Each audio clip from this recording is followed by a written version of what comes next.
اب آخری سوال کی طرف آ رہا ہوں. سوال یہ تھا کہ امت مسلمہ کے زوال کو عروج میں کیسے تبدیل کیا جا سکتا ہے. میں یہاں حضرت امام مالک رحمۃ اللہ علیہ کے اس مشہور قول کا سہارا لوں گا جس میں وہ فرماتے ہیں لا یصلح آخر هذه الامہ الا بما صلح به اولها. اس امت کے آخری لوگوں کی اصلاح بھی اسی چیز سے ہو سکتی ہے جس چیز سے اس امت کے پہلے لوگوں کی اصلاح ہوئی تھی. جس چیز نے اس امت کے پہلے حصے کے زوال کو عروج میں بدلا تھا اسی چیز سے اس امت کے آخری حصے کے زوال کو بھی عروج میں بدلا جا سکتا ہے.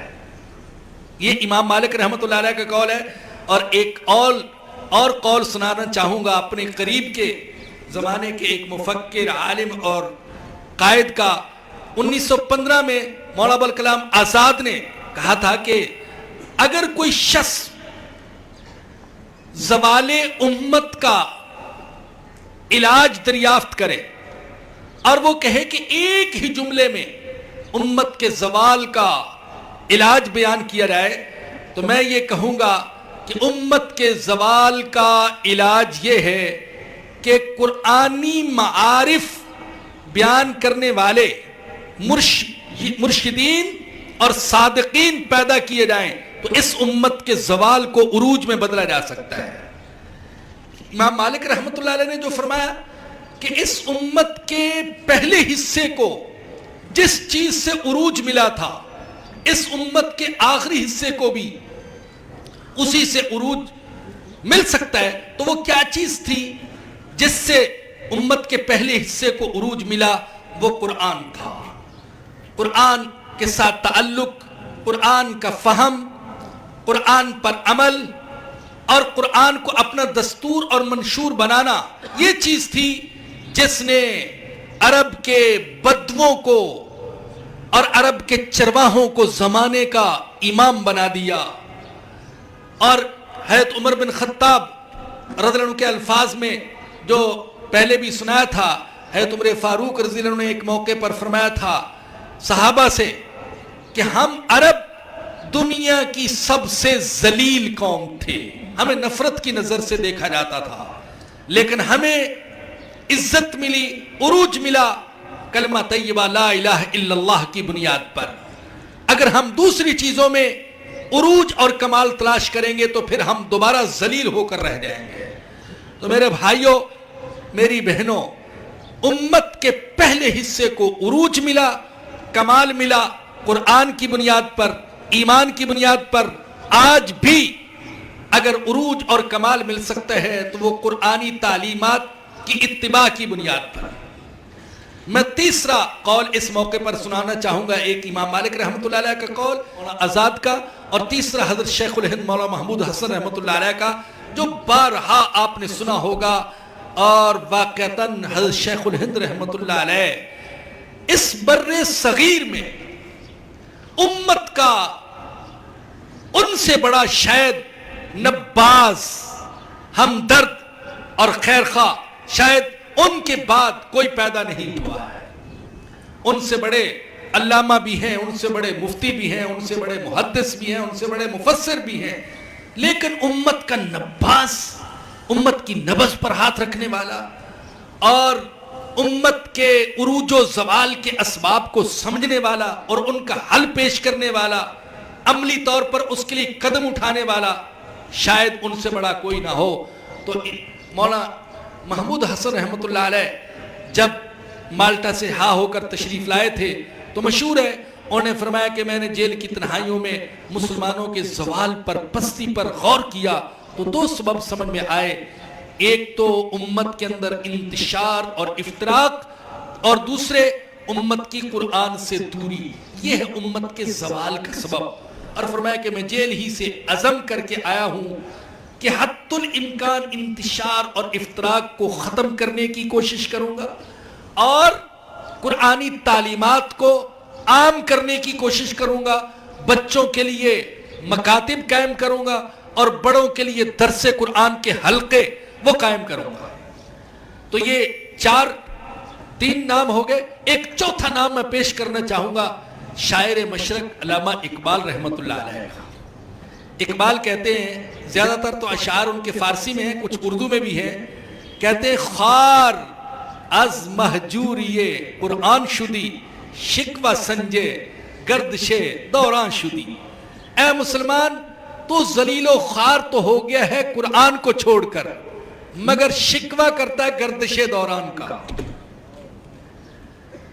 مسلمان اصل تو ذلیل ہوا، پستی میں گیا قرآن کو چھوڑنے کی وجہ سے، لیکن شکوہ کرتا ہے مغربی سازشوں کا، سامراجی سازشوں کا، گردش دوران کا.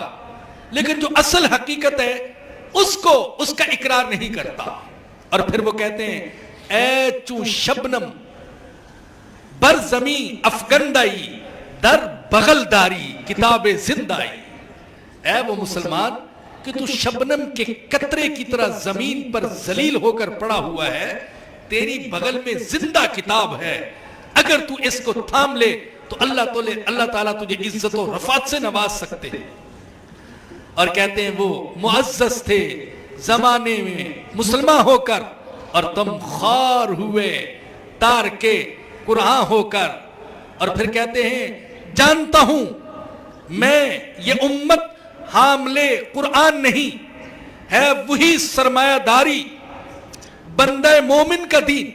ہم سرمایہ دارانہ نظام کے خلاف تو بولتے ہیں، امریکہ کے سرمایہ دارانہ نظام کے خلاف، برطانیہ کے، مغرب کے سرمایہ دارانہ نظام کے خلاف. لیکن آج عالم اسلام نے کون سا نظام اپنایا ہوا ہے؟ کیا یہ اسلامی نظام ہے؟ کیا یہ قرآنی نظام ہے؟ نہیں، وہی مغرب کا سرمایہ دارانہ نظام ہے جو مسلمان نے اپنا رکھا ہے. تو اقبال کہتے ہیں جانتا ہوں میں یہ امت حاملے قرآن نہیں ہے، وہی سرمایہ داری بندہ مومن کا دین. اور پھر کہتے ہیں بآیاتش کارے جز اینیس کہ از یاسین او باسا میری. اے مسلمان، تیرا قرآن کے ساتھ بس اتنا ہی تعلق رہ گیا ہے کہ تیری سوچ یہ ہے کہ اگر قریب المرگ کے قریب یاسین پڑھی جائے تو جان آسانی سے نکل جاتی. بس یہ مسلمان کی سوچ رہ گئی کہ مرنے والے کے پاس یاسین پڑھ دو تو جان آسانی سے نکل جائے گی. او اللہ کا بندہ، یہ کتاب مردوں کے لیے نازل نہیں ہوئی، زندوں کے لیے نازل ہوئی ہے. یہ تجھے عزت دینے کے لیے نازل ہوئی. اللہ کے نبی نے فرمایا ان اللہ یرفع بہذا الکتاب اقواما ویضع بہ آخرین. اللہ اس کتاب کی وجہ سے بعض کو ذلیل کرتا ہے، بعض کو عزت عطا فرماتا ہے. اور کہتے ہیں، ذرا توجہ سے سنیے گا، فرماتے ہیں صوفیے پشمینہ پوش حال مست از شراب نغمہ قوال مست آتش از شیر عراقی در دلش ور نمی سازت بقرآن محفلش. اے اللہ، یہ صوفی صاحب جنہوں نے اون کا لباس پہنا ہوا ہے، قلندرانہ فقیرانہ درویشانہ لباس پہنا ہوا ہے، یہ قوالی سے تو مست ہو جاتے ہیں. اور عراقی کا شعر سن کر اور فلاں کا شعر سن کر ان پر ایک وجد کی کیفیت طاری ہو جاتی ہے، لیکن ان کی محفل میں قرآن کا گزر نہیں ہوتا. اللہ، کتنے ہی لوگ ہیں جھوٹی حکایتیں، جھوٹی کہانیاں، قوالیاں اور شاعری سن کر اللہ وجد کی کیفیت چومتے، مزہ آ گیا، نوٹ نچھاور کرتے ہیں پڑھنے والوں پر، نوٹ نچھاور کرتے ہیں، مقابلہ جاری ہوتا ہے. لیکن قرآن بیان کرے نیند طاری ہو جاتی ہے، قرآن کوئی سننا ہی نہیں چاہتا. ایسا ماحول خراب ہوا کہ آج جو اچھے باعث ہیں وہ بھی کوشش کرتے ہیں کہ میں کچھ تھوڑا سا قوالی بھی کروں تاکہ کم از کم میرا واز تو سن سکے. تو بڑے خطیب اور باعث وہ بھی قوال بن گئے تاکہ لوگ ان کی تقریر تو سن سکیں، اس لیے کہ وہ جانتے ہیں کہ اس کے بغیر کوئی تقریر سنتا ہی نہیں. اور کہتے ہیں وائز دست زن و افسانہ بند، معنی او پست و حرف او بلند، از خطیب و دیلمی گفتار او با ضعیف و شاذ و مرسل کار او، یہ واعظ جو ہاتھ ہلا ہلا کر تقریر کرتا ہے، اقبال کہتے ہیں اس کے الفاظ بہت اونچے، معنی اور مقصد بڑا پست. کبھی خطیب کی موضوع روایتیں بیان کرتا ہے، کبھی دہلوی کی موضوع روایتیں بیان کرتا ہے، لیکن قرآن بیان نہیں کرتا. ہائے اللہ. اور کیا آخری اشعار سنا رہا ہوں، اور سچی بات یہ کہ میں نہیں دیکھتا کہ کہنے والا کون ہے، لیکن اللہ نے عجیب اشعار کہلوا دیے اقبال سے، عجیب کہلوا دیے.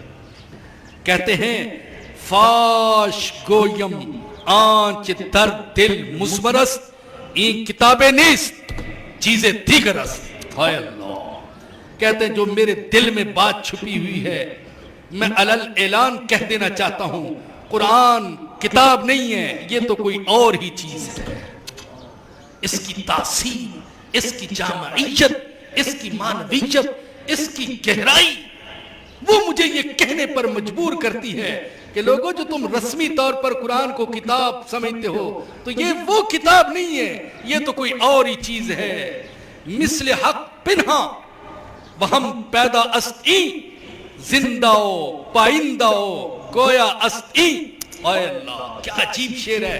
کہتے ہیں یہ اللہ تعالیٰ کی طرح یہ کتاب، یہ قرآن اپنے نازل کرنے والے اللہ کی طرح ظاہر بھی ہے، پوشیدہ بھی ہے. اے اللہ آپ نہیں سمجھے کیا بات کہہ گئے اقبال. اللہ کے بارے میں اگر کہیں کہاں ہے تو آپ کہہ سکتے ہیں کہیں بھی نہیں، اور یہ بھی کہہ سکتے ہیں اللہ تو ہر جگہ ہے، ہر جگہ ہے.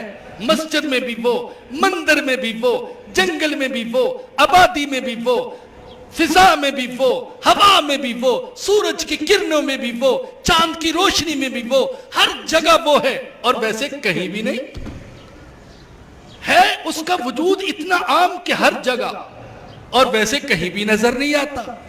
قرآن آسان اتنا کہ ایک چرواہا بھی سمجھ لے، اور مشکل اور گہرا اتنا کہ خدا کی قسم اگر اس بر ذخیر کے ذہین انسان انور شاہ کشمیری رحمت اللہ علیہ کو نوح علیہ السلام جتنی زندگی مل جاتی 950 سال، اور وہ قرآن میں غور کے علاوہ کچھ نہ کرتے، تو میں قسم کھا کے کہتا ہوں وہ 950 سال کے بعد کہتے میں قرآن کا حق ادا نہیں کر سکا ہوں، قرآن کی گہرائی تک نہیں پہنچ سکا ہوں. گہرا اتنا ہے. جو جو زمانہ ترقی کرتا جائے گا قرآن کے حقائق کھلتے جائیں گے، اور قرآن اپنے آپ کو منوائے گا. یہ یاد رکھنا، قرآن اپنے آپ کو منوائے گا. ہم مسلمانوں نے تو قرآن سے بے وفائی کی ہے، قرآن کے حقوق ادا نہیں کیے، لیکن قرآن اپنے آپ کو منوائے گا. یہ زندہ کتاب ہے. ایسے نہیں پادری جل رہے اس کو جلاتے ہیں. ارے ایک پادری کے جلانے سے قرآن دنیا سے مٹ نہیں جائے گا، خدا کی قسم اور ابھرے گا قرآن. اور آخری شعر ہے اقبال کا، وہ کہتے ہیں چوں بجاں رفت، ہوئے چوں بجاں رفت جہاں دیگر شبد، جہاں چوں دیگر شبد جہاں دیگر شبد. وہ کہتے ہیں قرآن جب اندر اتر جاتا ہے تو انسان بدل جاتا ہے، اور جب انسان بدل جائے تو جہان بدل جاتا ہے. جب قرآن اندر اترے، لیکن ہمارے ہاں قرآن اندر کہاں اترتا ہے؟ اللہ کے نبی نے فرمایا تھا وہ وقت آئے گا لوگ قرآن پڑھیں گے لیکن حلق سے نیچے نہیں اترے گا. ہم ہیں وہ لوگ، ہم ہیں، جھوٹ کیوں بولیں، سچائی کا اقرار کرو. ہم ہیں وہ لوگ کہ ہمارے حلق سے قرآن نیچے نہیں اترتا، اوپر اوپر سے لفظ بھی ہیں، آواز بھی ہے، قراتیں بھی ہیں، تجوید بھی ہے، تلفظ بھی ہے، سب کچھ ہے، لیکن قرآن اندر نہیں اترتا. اندر اتر جائے تو جان بدل جائے، انسان بدل جائے، اور جب انسان بدلے گا تو پھر جہان بدل جائے گا. اور مجھے یقین ہے جب قرآن کریم کے ساتھ ہم سچا تعلق قائم کریں گے، قرآن کریم کے سارے حقوق ادا کریں گے، اس کی تلاوت کریں گے، اس کو سمجھیں گے، اس پر عمل کریں گے، اس کو دوسروں تک پہنچانے کی کوشش کریں گے، اس کو اندر اتار لیں گے، تو خدا کی قسم ہم بدل جائیں گے. ہمارا زوال عروج میں بدل جائے گا. یہ دنیا پھر ہماری ہوگی، ہم قرآن کو اپنا قائد مانیں گے، دنیا ہمیں اپنا قائد مان لے گی۔ صحابہ نے قرآن کو قائد مانا تھا، قرآن کے پیچھے چلے، قرآن نے ان کو بلندی عطا کر دی۔ ہمارا زوال عروج میں نہیں بدل سکتا جب تک کہ ہم قرآن کو نہ تھامیں۔ یہ آخری نقطہ ہے، آخری بات ہے۔